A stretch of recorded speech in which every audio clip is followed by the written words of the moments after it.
there's a copper tone for everybody's body. Hey there, welcome back. Let's dive into a different kind of time machine.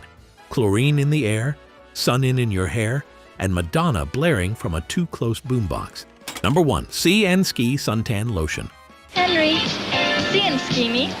Joni, see and ski me. See and ski me, 'cause see and ski tans you as dark as you can be. Before SPF became a lifestyle, there was See and Ski.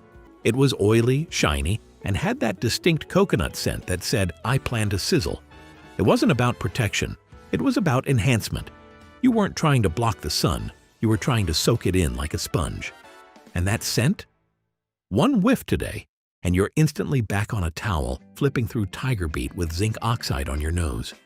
Bonus, it made your skin so slick you could practically slide off a vinyl pool lounger like a greased water weasel. Number 2. Bain de Soleil. In Saint-Tropez, almost all they wear is the deep, dark color of Bain de Soleil for the Saint-Tropez. Bain de Soleil. If See and Ski said teen, Bain de Soleil whispered grown woman. This stuff was aspirational. It came in a fancy tube and looked like melted creamsicle goop, but in a chic way. You didn't apply Bain de Soleil. You posed while applying it, legs extended, toes pointed. One arm behind the head like you were auditioning for a Coppertone commercial. That deep, golden tan came at a price, mainly smelling like marmalade and sweating through your swimsuit. But when you caught your reflection in those oversized plastic sunglasses, worth it. Number 3. Wet n Wild Lip Gloss. Sticky, glossy, icy pink. That was the trifecta of perfection in the Wet n Wild aisle. This stuff was 99 cents of pure poolside glam, the kind of gloss that came in tubes with rollerball applicators and enough shimmer to blind someone doing a cannonball. It didn't matter that half of it melted by 1 p.m., or that it tasted vaguely like plastic strawberries, or that every hair on your head got stuck to your lips. What mattered was having that perfect gloss-on-glow combo that looked amazing with tanned cheeks and giant hoop earrings. Number 4. OP Swimwear.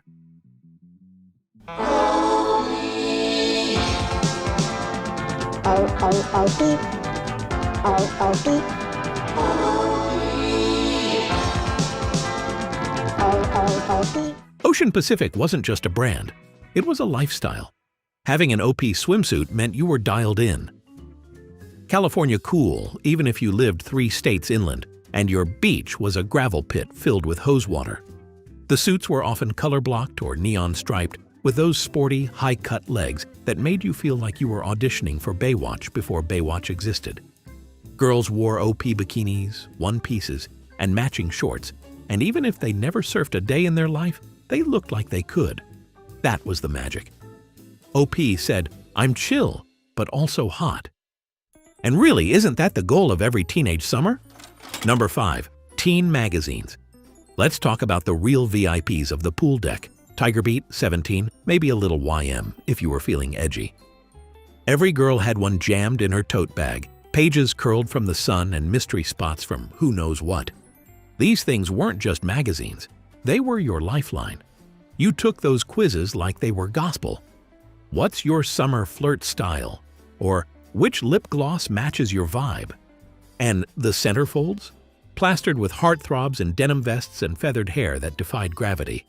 You might be sunbathing, but your mind was in a photo shoot with Michael J. Fox and a stack of sticker-scented perfume ads. And if your best friend stole your quiz answers, game over. I know how it goes. You're watching, you're nodding, maybe even laughing. But you forget to subscribe. Don't worry, I won't take it personally. But that little click tells me to keep the memories coming. So go on, make it official. And if Facebook's your thing, join me there too. Thanks. Number 6. Swatch watches.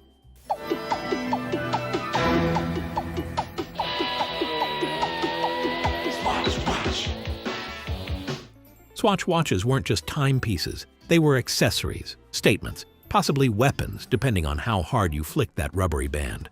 Bright colors, graphic patterns, see-through faces. Girls wore one on each wrist, sometimes 2. They coordinated with swimsuits, nail polish, and moods. Were they waterproof? Kind of. Sort of. Not really. But you wore them in the pool anyway, like a badge of cool. If it stopped ticking, that was just the price of style. Bonus, you could change the band to match your outfit. And if you had one of those plastic Swatch guards on top, you were elite. Number 7. Caboodle. My new tennis partner's coming over. Great. So? In his new Porsche. Let's go!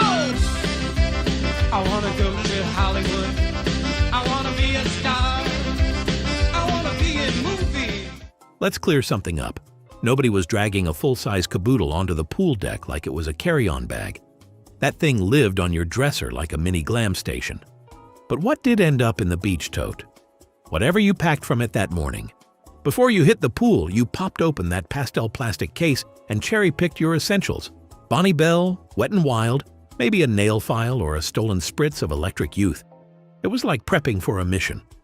And when you got home, right back to the caboodle to reapply, reorganize, and maybe try that new blue eyeliner for next time. It wasn't pool gear, it was pre-pool gear. And if your caboodle had stickers and secret compartments, you were living large. Number 8. Jellies shoes. Let's be real, Jellies were terrible, but they were also irresistible. They came in every color, with glitter woven into the plastic like fairy dust. You'd buy a pair at the mall and they'd be too stiff, too squeaky, and somehow both slippery and sticky all at once. By the end of the day, your feet looked like they'd been vacuum sealed, but you didn't care, because nothing beat that sparkle in the sun. They were like Cinderella's glass slipper, if Cinderella had blisters and trench foot. Also, you could lose one in the pool, find it by the drain, and wear it again the next day like nothing happened. Number 9. Tanning reflectors. Nothing says the 80s like willingly burning your face for aesthetic reasons. These silver reflectors looked like car sunshades. You'd prop one under your chin like a giant makeup mirror, lie back, and let the UV rays do their worst. Some girls added baby oil. Some used sun-in. The brave ones did both. You weren't just tanning, you were cooking. By mid-July, your freckles had freckles. But hey, it was all in the name of getting that golden California glow. Dermatologists might cry now, but back then, it was just what you did. Number 10. Salon Selective's mini shampoo bottles. This morning, some women will leave for work looking like they've just stepped out of a salon. That pink apple-scented shampoo lived rent-free in every gym bag, locker, and pool tote in America. Salon Selectives sold travel-size versions that no one needed, but everyone wanted, because the scent? Iconic. And after a chlorine-soaked swim session, nothing hit like lathering up with that glossy pink goop in the locker room. Some girls used it as body wash, some as perfume. Some just opened it to take a whiff like it was aromatherapy before anyone knew what that was. If you had the matching conditioner, you were royalty. So there you have it, 10 poolside products from the 80s that every girl had, whether she was working on her tan, flipping through 17, or doing synchronized dives with her best friend. Now it's your turn. What did you keep in your caboodle? Did you ever tan with a reflector? Did your Swatch survive the deep end? Drop a comment, hit like, and for heaven's sake, subscribe. I've got plenty more retro treasures to unpack, and trust me, they only get better from here.